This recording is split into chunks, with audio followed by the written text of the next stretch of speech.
En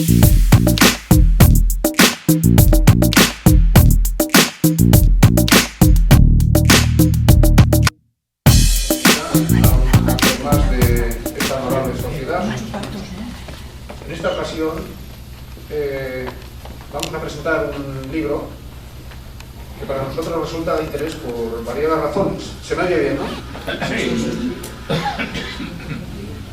Primero porque quien lo escribe es uno de los más reputados especialistas en esta materia, en esta época y en esta ubicación geográfica.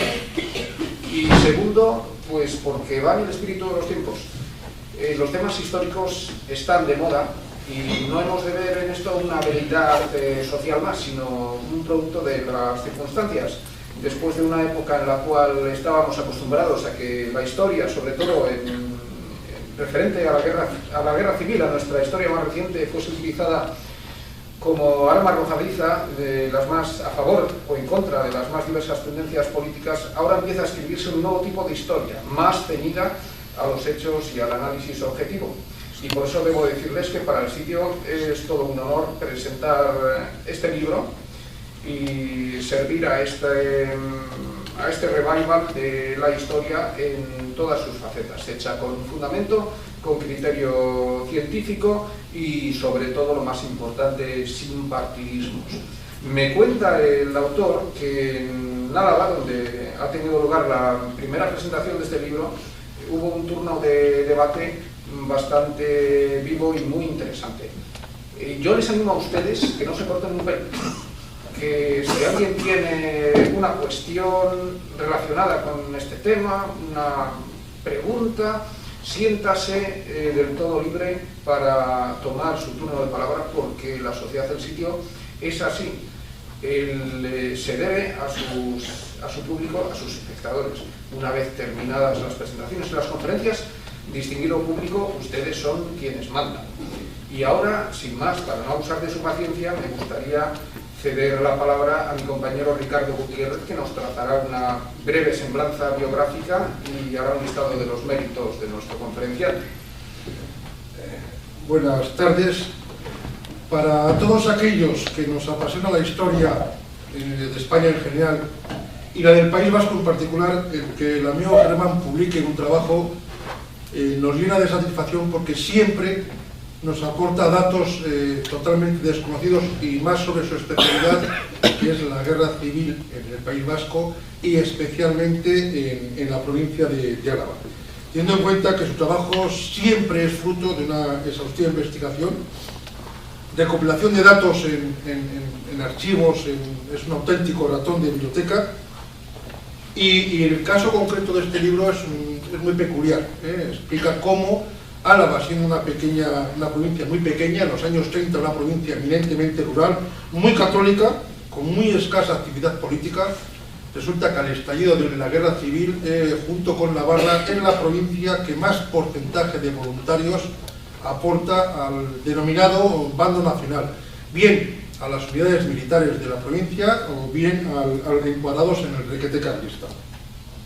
Como ya he comentado, el contenido de este libro, basado en la tesis doctoral que él ha presentado, es una investigación exhaustiva, totalmente libre de cualquier tipo de vinculación política. Él relata lo que pasó y como buen historiador, y se dedica fundamentalmente a datar este hecho.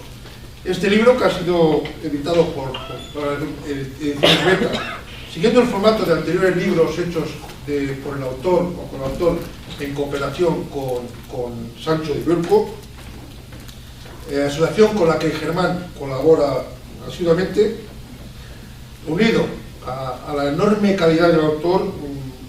El tema tratado de forma magistral solo puede significar otro éxito en su obra literaria. A continuación colocamos un poquito a Germán. Voy a hacerlo muy rápido porque, bueno, si no, pues podría dar la conferencia yo en vez de él, ¿no? Germán Ruiz Llano nació en Vitoria en 1982. Era doctor en Historia por la Universidad del País Vasco y máster en Historia Contemporánea por la Universidad Complutense de Madrid. Habiendo sido becario predoctoral del Gobierno vasco. autor de numerosas publicaciones y trabajos sobre la guerra civil y su repercusión, especialmente en la provincia de Álava, fue el brillante ganador de la 12ª edición del certamen de investigación sobre Euskal Herria de la prestigiosa Fundación Sancho el Sabio de Vitoria. Sus líneas de investigación están centradas fundamentalmente, como he dicho, en la guerra civil, especialmente en el contexto del País Vasco, con el voluntariado, la movilización en la guerra civil, tanto en las unidades del ejército, denominado nacional, como Falange o Requeté. Y sin más, creo que le cedo la palabra.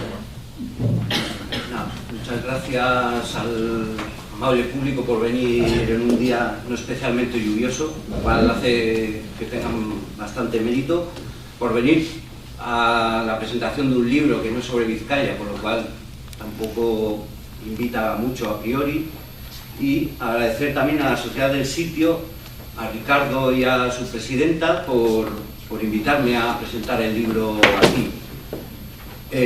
Bueno, no sé si merezco las amables palabras de Ricardo, y bueno, pues simplemente voy a hablar rápidamente porque, como he comentado antes, pues normalmente el debate suele ser lo más rico en este tipo de cuestiones. Pues lo que voy a hacer es presentar rápidamente lo que es la investigación del libro, y luego, pues si tienen a bien preguntar o alguna reflexión o lo que sea, pues muy gustoso les contesto.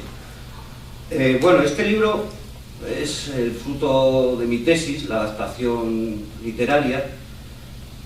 Bueno, el porqué de este libro, bueno, parte de una serie de preguntas, y la primera y fundamental es ¿por qué? Por intenta derribar mitos. Entonces, ¿por qué si nadie era franquista? Todo el mundo niega que era franquista, porque una dictadura pues se sostiene durante 40 años. Esta es la pregunta fundamental del libro. O sea, necesita un apoyo social mínimo, si no es imposible. Y luego, aparte de eso, es estudiar los factores internos. Los externos los comento, pero me refiero a los internos, que hacen que el general Franco y los sublevados pues ganen la guerra, más allá de la ayuda alemana, italiana, que tuvo su papel, pero digamos que es una parte de los factores de su victoria. Otra parte son en los que integra este libro, los factores internos, y los apoyos que tiene la sublevación militar de julio de 1936. Son unos apoyos sociales amplios y que, bueno, en Álava y Navarra pues se puede decir que son masivos. Luego también intento pues quitar otra serie de mitos, como por ejemplo la guerra civil, pues también no deja de ser un enfrentamiento entre militares, que es lo que hace que sea una guerra civil. Es la propia división entre militares la que hace que un golpe de Estado salga mal y que haya una situación, digamos, de empate y haya una guerra prolongada. Y luego estudiar también lo que es la movilización de una sociedad en guerra, en la época de la guerra total.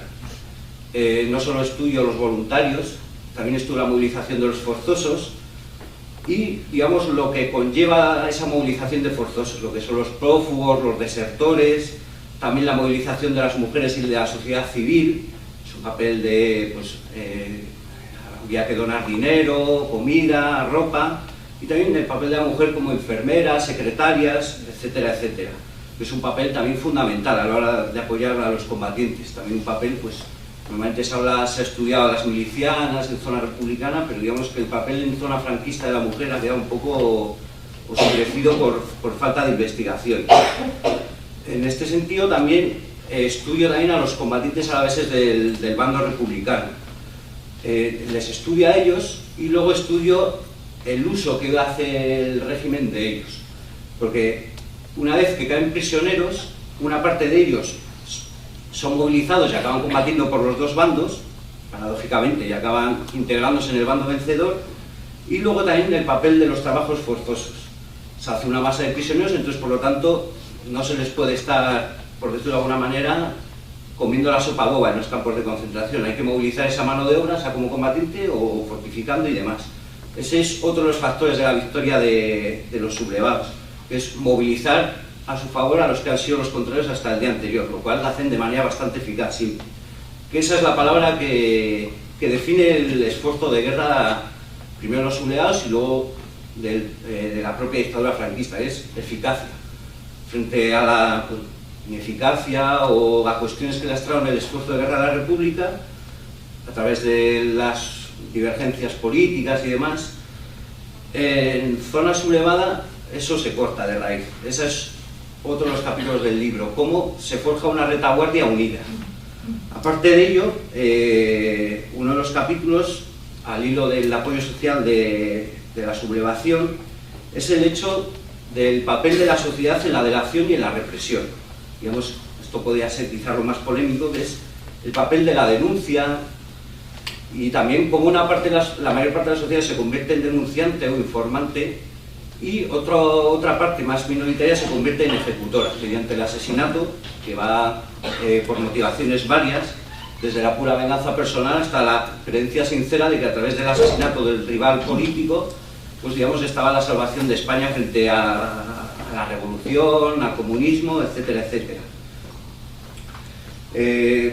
Posteriormente, bueno, también otros aspectos, como era el alistamiento como protección, personas que por sus carnés políticos o sus ideas ven en peligro su vida, entonces se ven impelidos a alistarse en el bando que no es el suyo. Multitud de gente con carnet del PC, de UGT, pues se tiene que alistar en Falange, en el RQT para salvar la vida. Ese alistamiento como protección, tanto personal como a la familia, también es otra de esas cuestiones que abordo en el libro. Y bueno, por lo demás, esto es lo que puedo decir del libro, un resumen muy rápido. Ya veo que algunas personas están hojeando el libro, pueden ver que es más o menos lo que viene en el índice. Y luego también el capítulo primero es el que habla de los orígenes de esta movilización contrarrevolucionaria, que empieza con la crisis de 1917 y cómo España va avanzando tortuosamente hacia la democracia republicana y, digamos, los desafíos a los que se enfrenta la construcción de esa democracia, que hacen que cuestiones como la laica o, digamos, los estallidos revolucionarios que van surgiendo en esos momentos hacen que surja el miedo en el mundo rural tradicional. Primero, se sienten atacados moralmente por la cuestión religiosa.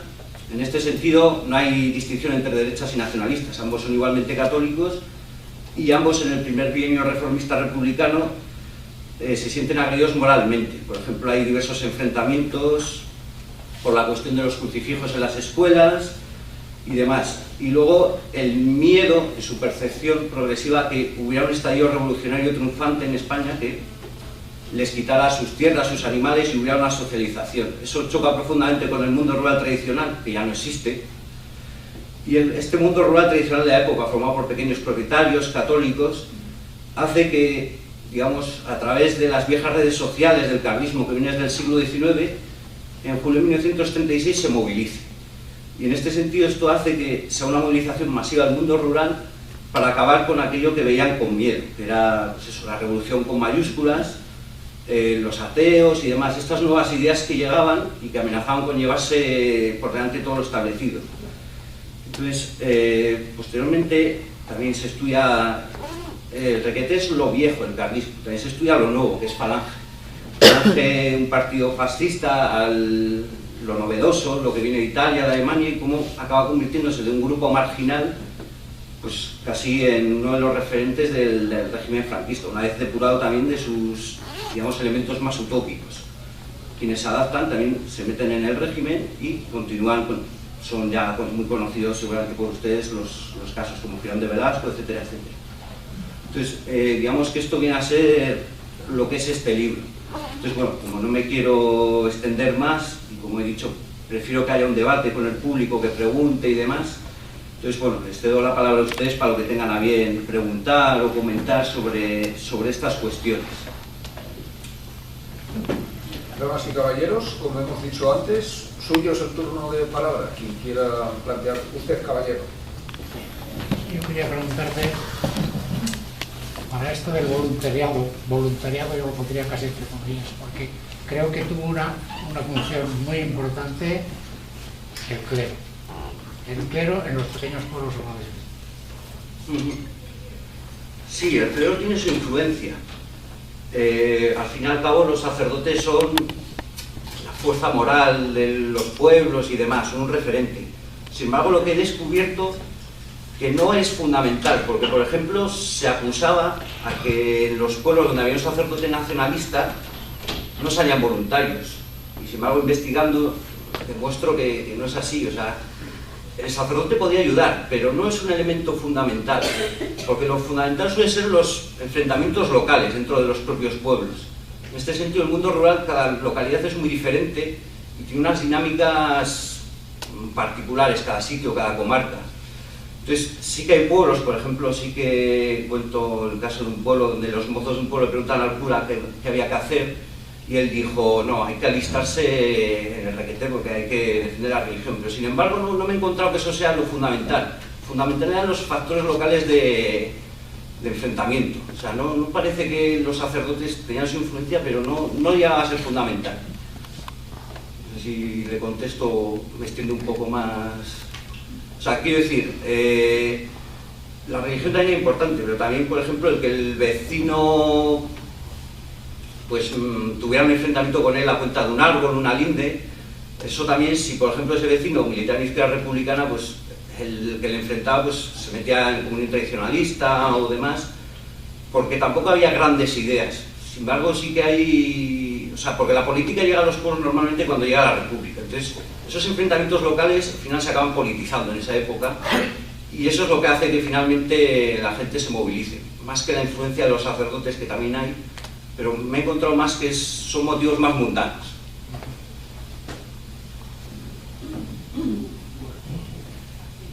Yo no sé si estoy equivocado, pero cuando la guerra, el obispado de las tres provincias vascas estaba situado en Álava, ¿no? Sí, el obispo Mújica, sí. Mújica, sí, Monseñor Mújica. Pero luego, cuando la guerra ya estalló, Monseñor Mújica y varios sacerdotes de su entorno vinieron a Bilbao. No, Mújica, la historia de Mújica la comento. Mújica es como Unamuno, una persona que acaba devorada por la sublevación. O sea, al principio la apoya, él mismo lo dice en su correspondencia con el cardenal Gomá, dice, yo apoyo, textualmente, dice, yo apoyo el esfuerzo redentor del ejército español, da 60.000 pesetas, hace una multitud de donaciones. Lo que ocurre es que lo que no llega a entender es que se enfrenten entre sí, nacionalistas y carlistas. Eso es lo que a él le ocurre. Entonces, le pasa un poco como a Unamuno. Es de estas personas que acaban, primero la apoyan, porque ven, bueno, viene el orden, viene tal, pero al final acaba devorado por ella. Entonces, también Mújica tenía fama de ser filonacionalista, porque había publicado una pastoral diciendo que quien votara al PNV era igualmente católico que las derechas. Entonces, digamos que primero la apoya, lo que pasa es que empieza a exasperarse, porque hay alguna vez que le humillan un poco, están continuamente diciendo que emita pastorales a favor de la sublevación, que haga que los nacionalistas se apoyen, porque también se intenta cooptar a los nacionalistas, porque también son católicos y demás, hacen hincapié en lo que les une. Entonces, finalmente llega un momento en septiembre del 36 en el cual la Junta Carlista de Guerra le dice que hay que sancionar a los curas nacionalistas. Entonces él se niega y ahí empiezan los problemas con él. Entonces, al final lo que tiene que hacer es, con una excusa, en octubre del 36 se acaba exiliando, no va a Bilbao. Y con respecto a los sacerdotes, hay algún sacerdote que huye, pero ya no es cuando empieza la guerra, un nacionalista, pero yo creo que solo he encontrado un caso. La mayoría de los curas nacionalistas, en algunos casos les obligan a alistarse como capellanes en unidades del requete, como un poco castigo, y luego lo que ocurre es que algunos los destierran fuera. O sea, se ve en el boletín del obispado que hay traslados, pero es difícil saber si es por causa política o porque había muerto y había una vacante en otro sitio. Pero sí que se hace eso normalmente. O sea, que a algunos se le detiene momentáneamente, se le da un pequeño rapapolvos, pero eso es lo que ocurre. O sea, no es que haya gente que sacerdotes que escapen a Bilbao. Solo un caso único, y el caso de Mújica se exilió en Roma. Sí, pero Mújica, como obispo de Vitoria, al principio de la guerra civil, tengo entendido, no mandó una pastoral junto con el obispo de Pamplona apoyándola. Sí, eso es. Él la apoya al principio, pero eso acaba. Pero eso junto con el obispo de Pamplona. Sí, claro. sí, hablo de esa pastoral, sí, es en septiembre, pero claro, al final acaba. O sea, lo que él nunca entendió es que los católicos se enfrentan entre sí, o él mismo dice que hay que unirse contra el enemigo común, que son los rojos. Lo que pasa es que al final el propio concepto de los sublevados, de que quien es católico es español, pues al final a él le desborda y no entiende ese enfrentamiento entre católicos, nacionalistas y carlistas. Entonces, al final se tiene que ir porque su situación es insostenible. Pues le pasa lo mismo que a Unamuno. La propia situación le acaba devorando. pues no se puede amoldar ni entiende eso. Entonces luego acaba pues no firmando la pastoral de los obispos y demás. Eso después de esos enfrentamientos también en época republicana contra el gobierno republicano, porque tampoco, él mismo decía que en abril del 31 o sea, firma la pastoral de acatamiento al gobierno republicano y dice, pero bueno, pero es porque me obligaron, pues si no tampoco la firmo. O sea, que, digamos, él era de una manera un integrista católico, pero no entendía que los católicos se enfrentaran por otras cuestiones mundanas frente a los rojos. No sé si me he explicado. Siempre se ha comentado el controvertido papel del PNV tanto en Álava como en Navarra, su papel hacia cómo se posicionaba con el levantamiento de los sublevados. Entonces, en el caso de David, ¿tú puedes contar un poquito cómo fue aquella situación?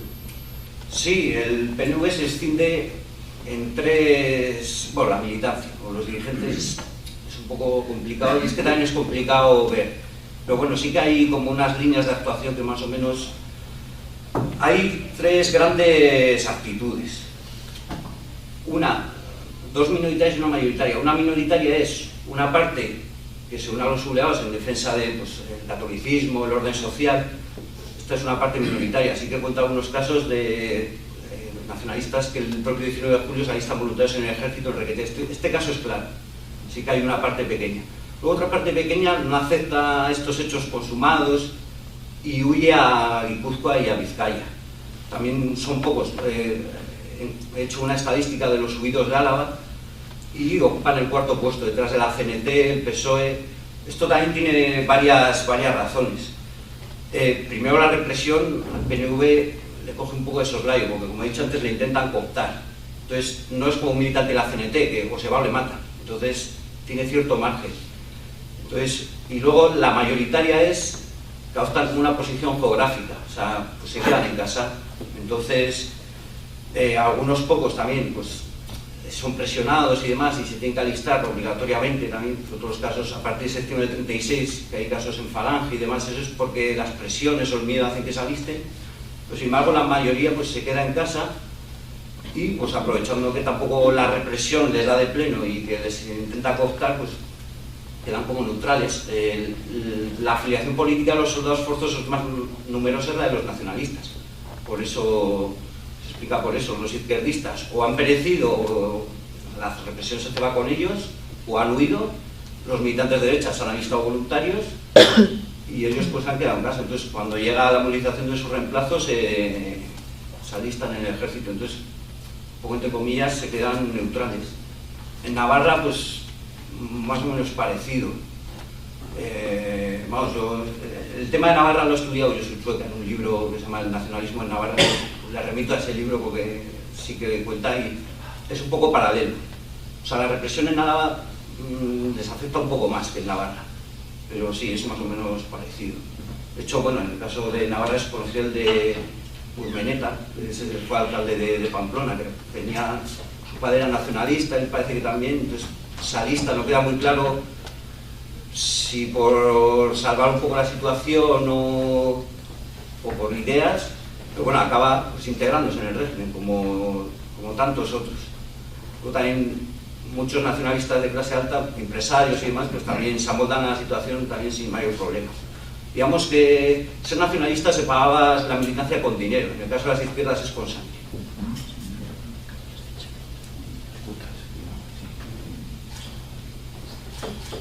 ¿Alguien más?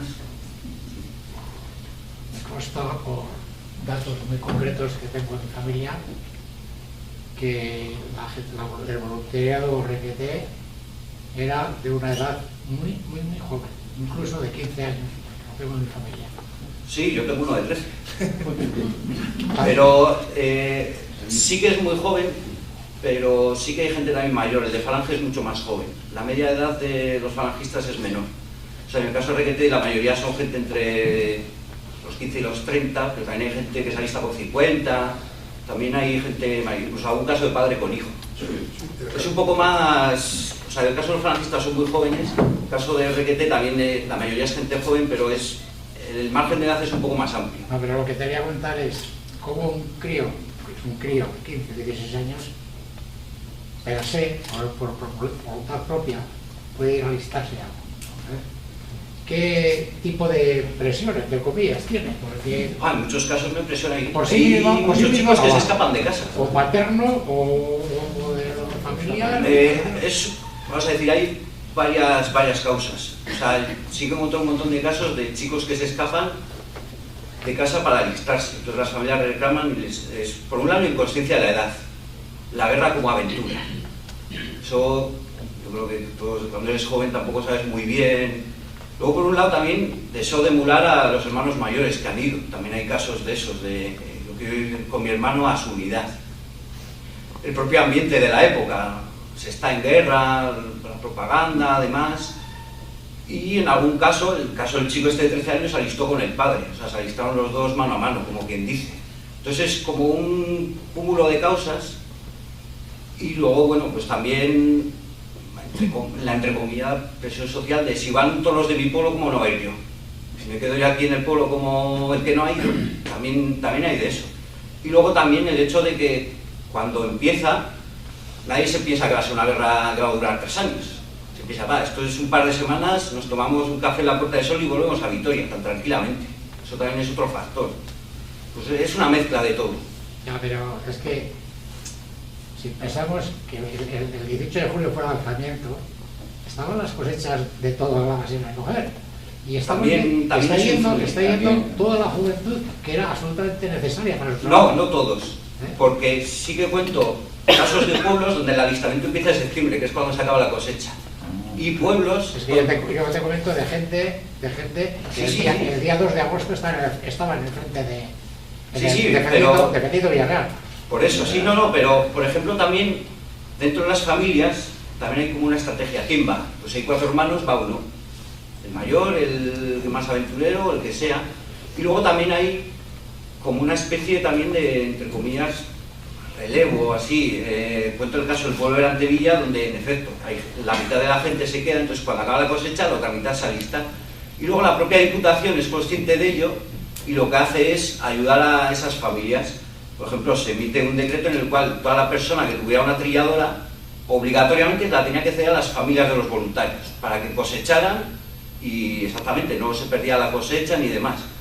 Y esa es una de las razones también por las cuales la Diputación establece un subsidio muy pronto. O sea, los voluntarios también, las familias van a recibir un dinero por este tema de la cosecha y demás. Entonces, no se les deja que vayan y la cosecha se pierda, no. O sea, se monta, por decirlo de alguna manera, una infraestructura para que esa cosecha se recoja. De hecho, por ejemplo, en Congosto, en el municipio de Valdegovía, hay un convento, entonces los novicios se ofrecieron para recoger las cosechas de los que se habían ido al frente. Entonces la cosecha no se quedó sin recoger. Entonces, por eso, no era que se marchaban, no. O sea, hay diferentes estrategias e incluso a veces se ayudaba al vecino, que se había llevado su hijo de voluntario, pues hay que echarles una mano. Es esta idea también de vecindad de la época. Estos lazos sociales, de solidaridad y demás. Sí, lo que me dice lo he encontrado y, en efecto, no se quedó sin recoger. No. Hay una foto relativa al voluntariado en el Requeté, hay una foto muy curiosa, que la preparó mucho en plan propaganda, que es, si bien es cierto que es Navarra, que se ven 3 generaciones uniformadas, abuelo, padre, nieto o hijo. Y curiosamente el abuelo está con uniforme de Requeté, además de teniente, con 2 fordis de la tercera guerra carlista. O sea, de usar un uniforme con un sable, la boina roja, y tanto el padre como el hijo, pues con el uniforme actual, bueno, del Requeté.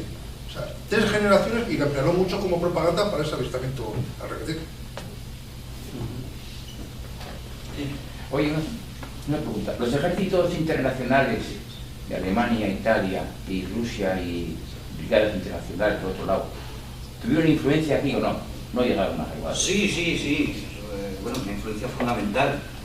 Por ejemplo, Vitoria es una base aérea para la Legión Cóndor, para la campaña de Vizcaya, pues, fundamental. En el norte republicano, brigadistas internacionales sí que hay algunos va a un jefe de división. Por la caída de Bilbao hay un austriaco y algún francés, pero no. Pero sin embargo, alemanes e italianos sí que tienen. Sí, también sobre todo pues, pilotos y demás, sí que. Sí, vamos, el combate y tienen influencia, sí.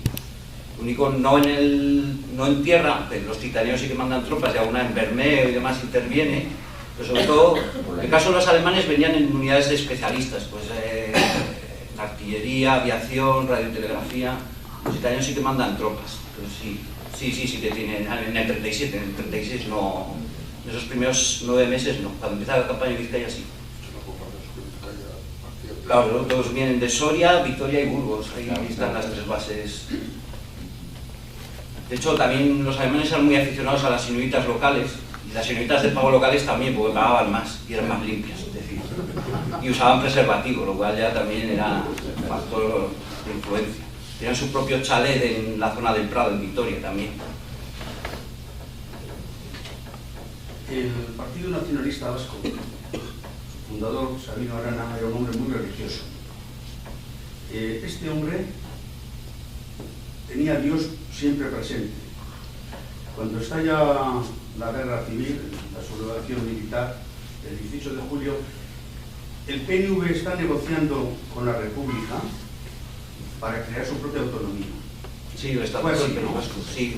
Y Estaban en ello, estaban ya redactando. Pero ¿hasta qué tiempo estuvo negociando? Porque tengo entendido que en agosto en San Sebastián se reunían y al final, como Franco no les dio la autonomía, pactaron con la República con Azaña.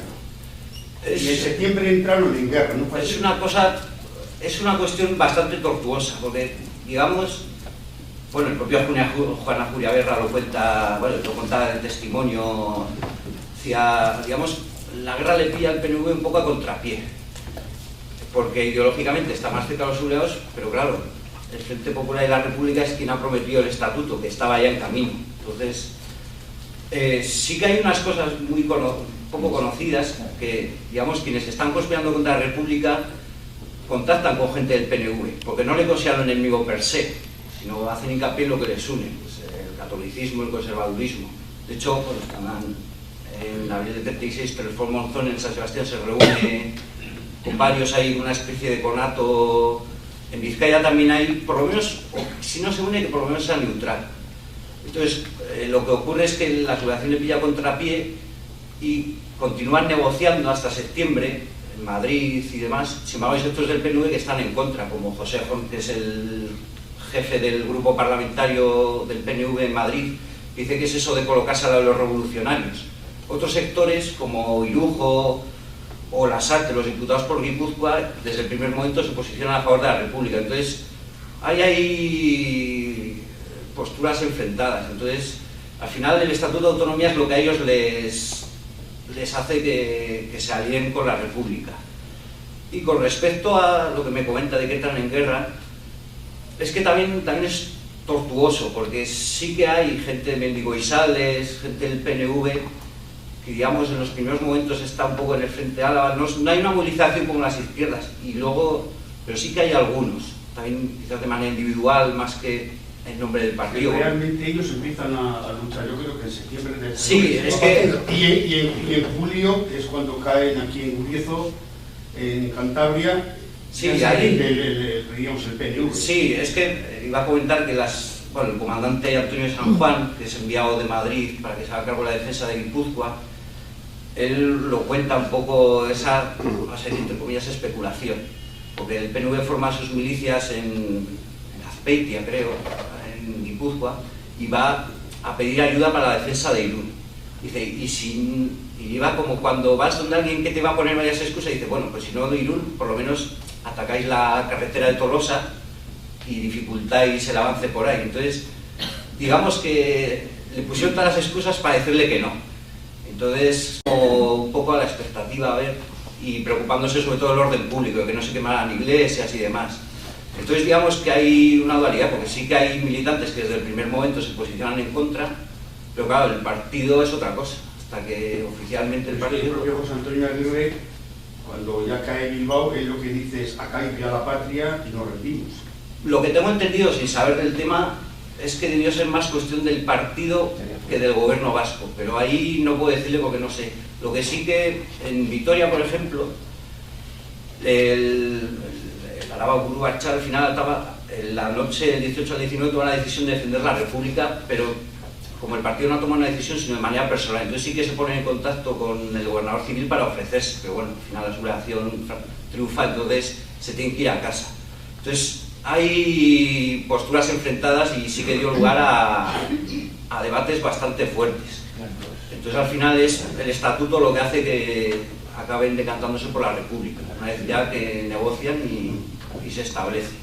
Y con respecto a la rendición, no me pregunten porque no es un tema que estudio, entonces no puedo decir. Está el libro de Swan Cándano, que no he leído, pero debe ser el que lo trata en profundidad. Entonces yo lo que sé es estos momentos de indecisión, que los explico ahí también en el libro. Yo lo que sé a nivel personal de familia es que entraron en guerra en septiembre del 36 y en julio les cogieron aquí en Santoña, de ahí al penal del Dueso, y del Dueso al puerto Santa María de Cádiz, 5 años.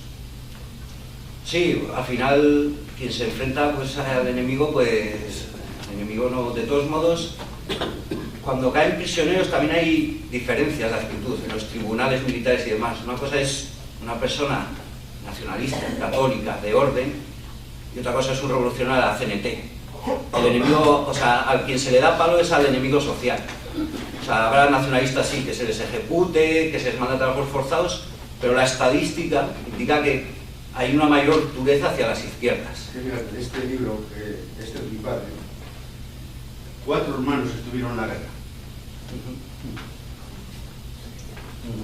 Sí, se alistarían voluntarios o forzosos según... Y este con Franco, que era mi padre. Porque cuando cayó Bilbao le cogió a él. Claro, entonces... Los demás estaban en el PNV y los demás. Sí, al final muchos pues acaban combatiendo por los dos bandos, o sea que, digamos, se les recicla a los prisioneros. Mi abuelo... Al final es que la casuística personal es interminable, tanta con las personas que había. Durante la guerra los bandos, porque en un bando el hombre era un pobre aldeano, se rindió, lo cogieron y lo alistaron al otro ejército, y el otro ejército estuvo. En realidad el problema era si salía algo político. Como salía algo político, ahí era cuando, si eras un alistado por el reemplazo, tampoco tal. De todas maneras, yo ahí vivo en Vitoria, soy de Bilbao, mi mujer y yo, pero yo me marché a Vitoria a trabajar en el año 82. Y el sentimiento, lo que hablamos de los nacionalismos, se ve en la zona rural de Álava, no tiene nada que ver con lo que es Bilbao. La sociedad era muy diferente, una sociedad industrial, la minería, y Guipúzcoa pues parecido también. El caldo de cultivo era diferente. Por ejemplo, pues tengo entendido que la zona de Durango tenía más carlista y también la zona igual más profunda, las zonas de Guipúzcoa donde no había llegado la industria también, donde ahí el carlismo tiene su fuerza. Es una zona, el carlismo es el mundo rural tradicional. Bueno, pues espero que le guste. ¿Nos podría contar, por favor, cómo fue el hecho del triunfo de la sublevación en Vitoria? Sí, bueno, digamos que la conspiración, al contrario del San Sebastián o en otros sitios, pues estaba bien montada, porque digamos que partía de los jefes de unidad, de los jefes de regimiento, entonces la disciplina, pues digamos ahí se mantuvo. Entonces sí que hay algunos militares que se muestran en contra, pero digamos quienes se empecinan les detienen y les juzgan. Luego una parte pues, se acaba también amoldando. Digamos que Vitoria tiene una guarnición también bastante abundante, entonces cuando llega el momento, pues la mayoría de los militares pues o sigue órdenes o hay una minoría conspiratoria, pero digamos que actúa con el aplauso de la mayoría cuando llega la hora de la verdad. Entonces digamos que en Vitoria no puede haber un enfrentamiento, porque de hecho el propio gobernador civil lo evita, porque cuando llega, digamos, la hora de la verdad, el gobernador civil Ramón Navarro Vives se niega a movilizar las fuerzas de orden público que se le han ofrecido, la Guardia de Asalto y la Guardia Civil. Entonces, claro, no puede llegar a haber un enfrentamiento porque el gobernador lo evita para evitar derramamiento de sangre en la ciudad. Entonces, esa es la razón primordial, porque el gobernador civil no quiso organizar una resistencia cuando tenía, digamos, elementos para haberla montado. Entonces, claro, Claro, el jefe de la Guardia Civil fue más hábil, consiguió cambiar de bando rápidamente y quedarse en su puesto. El jefe de la Guardia de Asalto tiene una historia más tortuosa, porque acaba retirando su fuerza de gobierno civil, se coge la baja durante varios días, vuelve al servicio, le envían al frente para hacer méritos, se vuelve a coger la baja 2 veces y al final la acaban denunciando desde Marruecos porque había militado en la masonería. Entonces la acaban juzgando y la acaban condenando a 8 años por negligencia, creo, 6. Entonces, digamos, es eso, la negativa del gobernador civil a montar una resistencia a los militares que se van a alzar, pues es el factor fundamental. Entonces, cuando llega el momento, salen las tropas, se proclama el estado de guerra y ya está. Al final, tampoco la gente republicana se puede movilizar, porque claro, las armas las hubieran tenido la Guardia Civil y la Guardia de Asalto. Entonces, al final, como el gobernador civil se niega a repartir armas ni intentar una resistencia, entonces es imposible. No puede haber una resistencia porque la persona encargada de intentarlo no quiso, para evitar derramamiento de sangre. Entonces, ya está, no hubo más historia.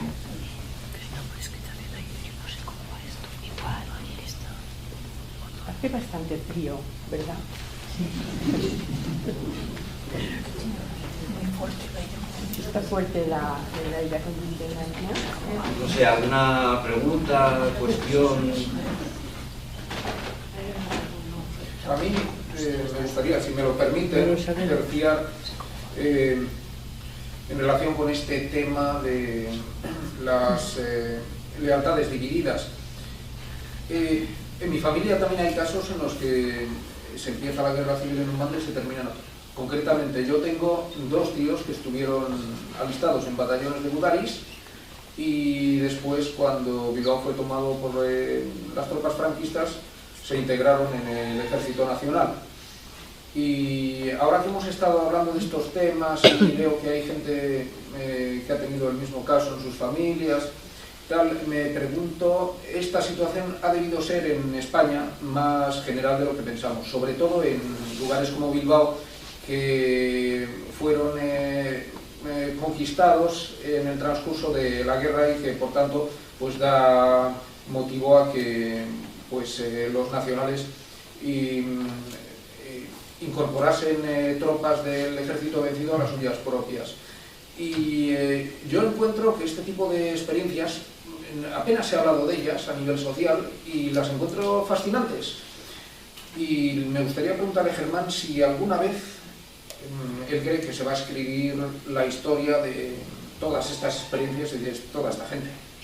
Hombre, es complicado porque cuando cae el norte republicano se hacen 100.000 prisioneros, se juzga a 20.000 y otros 80.000 son vueltos a movilizar como soldados o trabajadores forzosos. Entonces, bueno, yo he estado en Ferrol, que es donde está la documentación de los consejos de guerra, y es tan inmenso el volumen que es difícil. O te centras en aspectos concretos o es que es muy difícil. Y no, sí, es interesante. De hecho, esta gente es de mis favoritos. A veces me preguntan, ¿quiénes son tus favoritos? Pues les digo, los delincuentes y los que acaban combatiendo por los 2 bandos. Porque muchas veces es pura supervivencia.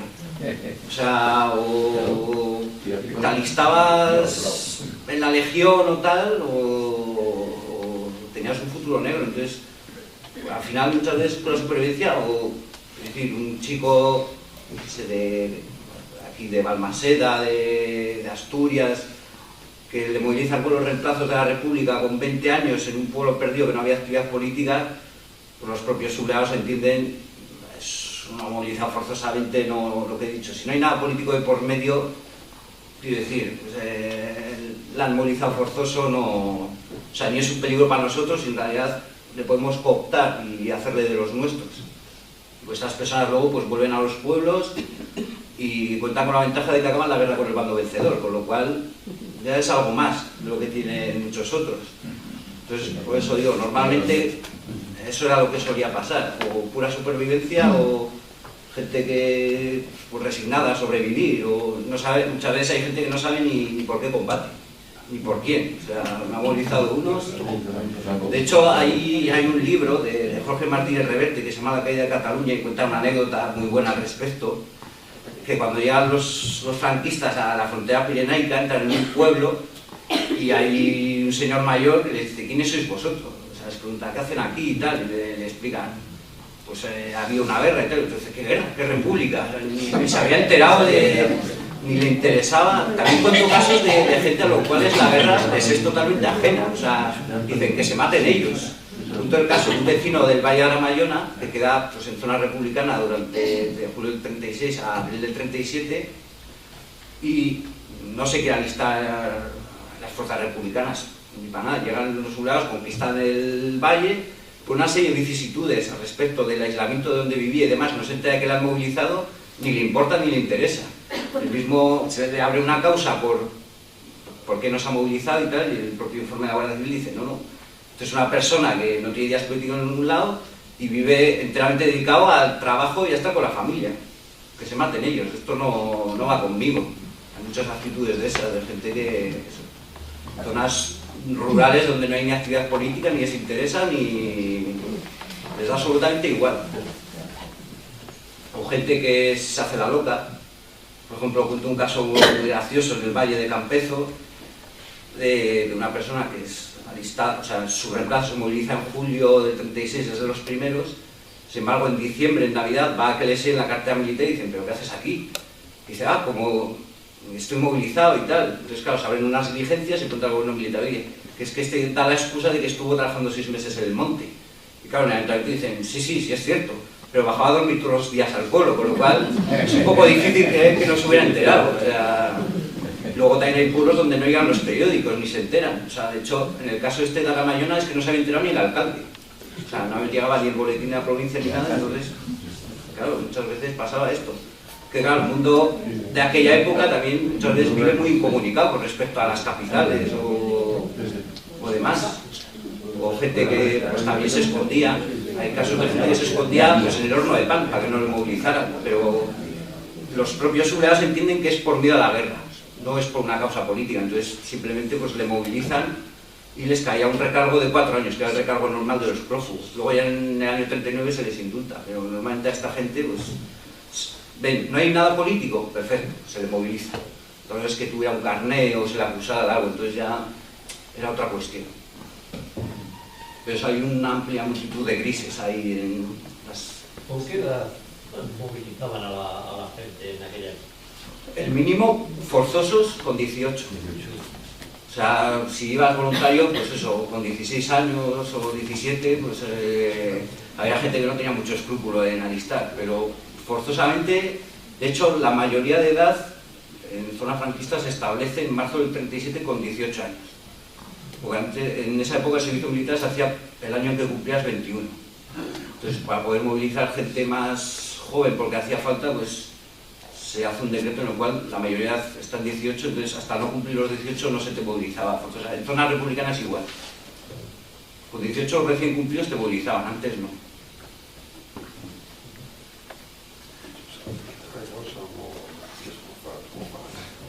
Claro, no, los voluntarios sí, no había mucho escrúpulo al respecto. Una pregunta un poco complicada, pero que yo creo que tiene su interés. En términos de lo más trágico de la guerra, de la posguerra, incluso de la represión y la falta de libertades que se pudiera generar tras el final de la guerra, ¿cómo fue esa represión en Álava comparado con Vizcaya y con Guipúzcoa? ¿Y cómo fue tal represión también comparada con otros municipios y provincias de España? ¿En posguerra o durante la guerra? Durante incluso, sí. Pues en Álava la represión es más selectiva. O sea, no hay matanzas masivas como puede haber en Badajoz, Andalucía, donde hay una serie de razones por ello.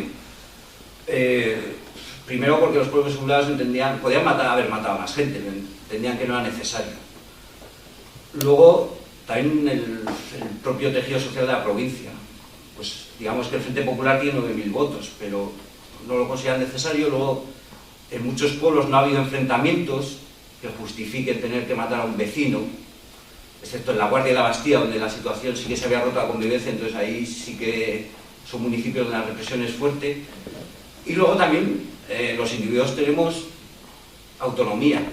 El primer delegado de orden público de Álava le echan precisamente porque toma la decisión de no matar gente. Entonces, claro, tienen que llegar a Millán Astre y dice, ¿cómo? Que aquí no se mata a nadie.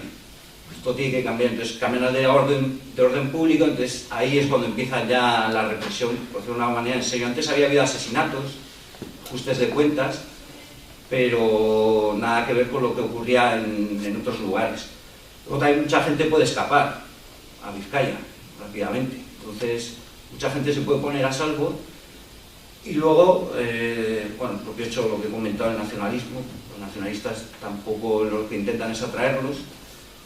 Y también, pues eso, también el tejido social sirve para matarte o para salvarte. Entonces, en determinados pueblos, pues los propios vecinos salen en defensa o no denuncian, o... Entonces, en total, pues la represión se lleva por delante, bueno, no son datos míos, son de Javier Gómez Calvo, que es quien lo investigaba, 193 personas. Entonces, la mayoría de ellos se nota claramente que es contra el enemigo social, que son los militantes de CNT, de UGT, quienes han estado en los años republicanos con huelgas, motines, quienes han roto el orden social tradicional. Entonces, es contra ellos con quienes se ceba la represión, digamos, en cuanto a sangre.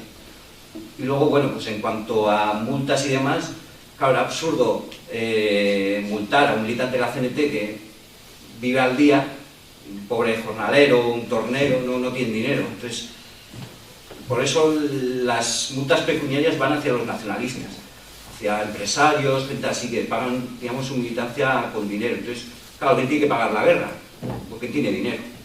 Entonces, aprovechando que hay gente que tiene patrimonio y demás, vamos a llamarlo tironcillos de orejas por su militancia.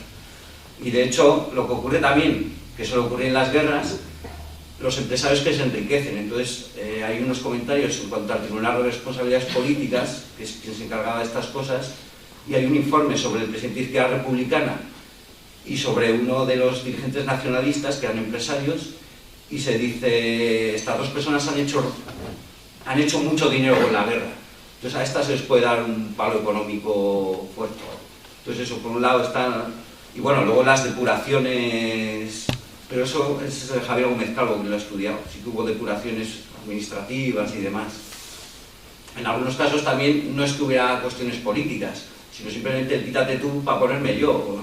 Sobre todo se ve en el caso de los carteros rurales, los carteros peatones que iban de pueblo en pueblo. Entonces, hace poco descubrimos la documentación de esa depuración y veíamos claramente que era así, o sea, se les denunciaba y veías los escritos de defensa y veas, este es un pobre hombre que le quieren echar, pero para poner al cuñado del alcalde o algo así. Entonces también se mezclan muchas cuestiones personales y demás que eso es lo que yo intento explicar con la delación y demás, la importancia de la información y el poder que adquieren las autoridades y las milicias de retaguardia, que son quienes informan a Vitoria. Por ejemplo, el pueblo de Ollón está a 60 kilómetros de Vitoria, entonces, claro, ¿quién va a informar a Vitoria desde ahí? Pues tiene que ser el jefe de raqueta auxiliar, el alcalde, esta gente. Entonces eso es. Entonces, en Álava con el tejido social, pues, quitando los casos estos concretos, pues, no se receba la represión. Hay otros casos que también son interesantes, como el de Salvatierra, donde se escoge como en la Edad Media, una bruja, un chivo expiatorio. En este caso, por ejemplo, era el maestro, que era que era de ideas republicanas y era quien, digamos, había intentado alborotar las ideas del pueblo en su comunidad idílica. Entonces, Salvatierra es un pueblo mayoritariamente nacionalista, con una minoría carlista, pero digamos que se unen para que la represión pase un poco de largo, pero claro, se unen, pero el chivo expiatorio es el maestro de izquierdas. Entonces, vale, no te vamos a matar, pero tú te vas a ir del pueblo. Se le echa del magisterio y se le destierra de la provincia. Entonces, también existe eso. O sea, para no romper nuestra comunidad, alguien tiene que pagar el pato. Y ese es el que viene de fuera o quien ha venido con ideas extrañas o exóticas, se decía. Pues un maestro de ideas laicas y demás, eso era algo exotísimo en Álava rural de esa época. O sea, ese es otro de los mitos también que rompo, que la inmensa mayoría de los maestros, frente al mito del maestro republicano, que es la víctima del franquismo, pues la inmensa mayoría de los maestros en realidad son de derechas. Pero es que tiene toda la lógica del mundo, porque en 5 años la República no ha podido cambiar todo el magisterio. O sea, la inmensa mayoría, el 80% de los maestros vienen de época monárquica. Entonces, claro, son monárquicos, hay mucho carlista, algunos de magisterio que miran en la CEDA, en Falange. Pues, maestros propiamente de izquierda son pocos, y eso se muestra también a lo largo de las depuraciones de maestros. Pero sin embargo, después de la guerra sí trajeron de Castilla muchísimos maestros, y a los de aquí los alejaron. Sí, pero a algunos que eran nacionalistas se les manda fuera un destierro temporal. Se les dice, bueno, te vas 5 años fuera de Vascongadas, como se decía, pero en el caso de Álava, claro, Vizcaya y Guipúzcoa es diferente. Eso ahí la depuración es diferente. En el caso de Álava, a algunos se les destierra, pero no se les llega a echar, lo cual también es significativo. De hecho, yo pertenezco a un pueblo de Álava, Silitir, y a mi pueblo trajeron un maestro de Madrid. No, pero eso era habitual. 40 años. Tú te sacabas el título y donde hubiera una vacante. O sea, podía haber maestros de Vitoria de Extremadura. Lo que estoy diciendo es porque no solo es ese es un ejemplo, pero había muchísimos. Claro, no, por eso digo que también habría que ver por qué viene esa persona, si porque hubo una vacante, por... Yo creo que era precisamente para contrarrestar otras posibles ideas. Hombre, si el maestro anterior había sido de izquierdas, desde luego que voy a enviar uno de derechas, pero daba igual que fuera de Vitoria, de donde fuera. Entonces, tampoco, porque en realidad en Álava tampoco la depuración se echa tanta gente. O sea, porque claro, en realidad es un pueblo que no sé, igual el maestro anterior se jubiló. Es que claro, es muy difícil saber casos concretos. Si no, yo me refiero a la generalidad de la provincia. Es que eso, claro, como he dicho, la casuística puede ser interminable. Sin embargo, hay, por decirlo de alguna manera, hay ciertas tendencias, que es lo que intentamos explicar. Lo que quiero decir, en Álava había 580 maestros. Entonces, claro, es un colectivo bastante amplio. Pero la mayoría eran nacidos en la provincia y demás, sí que venían algunos de fuera, pero yo personalmente pienso que era por salir una vacante, pues, donde te mandaran. Entonces, algo que fuera eso, un maestro nacionalista, que en ese caso sí que igual te mandaban un destierro y demás. O esto también, con respecto a los nacionalistas, el propio gobierno civil, en su memoria del año 38, indica que todos los presos no son iguales. Dice, bueno, a los nacionalistas pues no les viene mal un destierro de un tiempecillo en el resto de España para que se impregnen un poco del espíritu y dejen con su obcecación y demás, que estos son de los nuestros, pero son los equivocados, eso, les llaman los obcecados, en realidad, como digamos, son de los nuestros, pero todavía no lo saben. Entonces,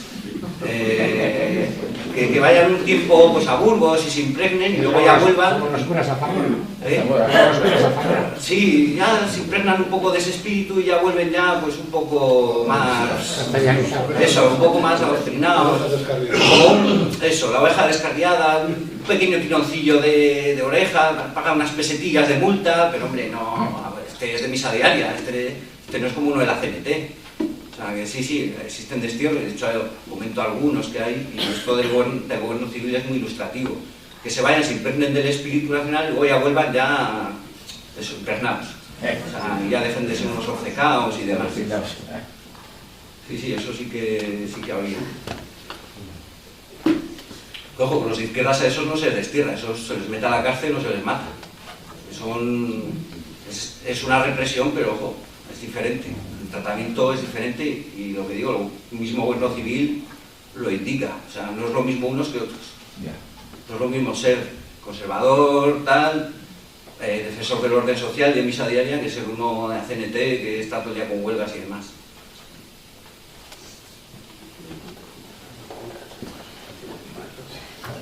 ¿Alguien más? Pero bueno, como diría Umbral, eso está en mi libro y en el libro supongo que lo explico mejor de palabra, o sea, de palabra escrita que de palabra hablando de memoria. Damas y caballeros, si todo esto está en el libro de Germán, entonces solo les puedo decir una cosa. Salvo las erratas, que hay unas cuantas y alguna importante, por desgracia. Pero yo estaré leyéndolo esta misma noche. Ahora, sin más, me gustaría, en primer lugar, agradecer su presencia y, de paso, invitarles a nuestro próximo acto, que tendrá lugar el próximo martes 31, y el tema va a ser la igualdad en el cuerpo policial, la igualdad de género. Vamos a tener con nosotros dos funcionarias de las fuerzas de orden público, una de la Policía Nacional, otra de la Ertzaintza, adscritas a las comisiones de conciliación e igualdad de género, y nos van a hacer un balance de cómo está la situación en los cuerpos a los que sirven. Va a ser una conferencia de gran interés. Nosotros les emplazamos a que vengan aquí. Ustedes ya lo notan en el camino. No tiene pérdida. Va a ser el próximo martes 31 a la misma hora. Y si no, en este salón, en el Solozábal, que está bajando la escalera de Caracol. Y ahora, sin más, antes de cerrar el acto, me gustaría pues, agradecer a Germán por todos ustedes por venir a Santiago del Sitio, por invitarme. Pero no quisiera despedir este acto con las típicas palabras de complacencia, porque realmente encuentro que este ha sido una de las presentaciones de libros más interesantes que hemos tenido en los últimos tiempos. Esta forma de presentar la historia, aparte de ser nueva quiero decir, teniendo en cuenta lo que hay por ahí fuera, cómo la gente escribe la historia y qué intereses hay detrás. Aquí tenemos a un especialista que escribe la historia como se debería escribir. Nosotros lo hemos podido comprobar de primera mano. Todas estas pequeñas historias que se entrelazan con nuestro historial familiar, la intrahistoria de la guerra, los episodios, las lealtades divididas, las lealtades dobles, los conflictos de conciencia, lo que pasó en tal pueblo, o por qué uno se pasó 7 años haciendo la mili después de cambiar de bando. Este tipo de cosas son las que realmente importan y la que realmente entronca con nuestra conciencia social. Y por eso yo les quiero decir que la Sociedad El Sitio se compromete mucho con este tipo de iniciativas y les emplazo a que permanezcan con la antena desplegada ante futuras conferencias sobre tema histórico o sobre temas de trascendencia económica y social que tenemos previsto organizar en los próximos meses. Y ahora, sin más, me gustaría despedirme de ustedes y también agradecer la presencia de nuestro conferenciante y presentador del libro. Gracias. Muchas gracias.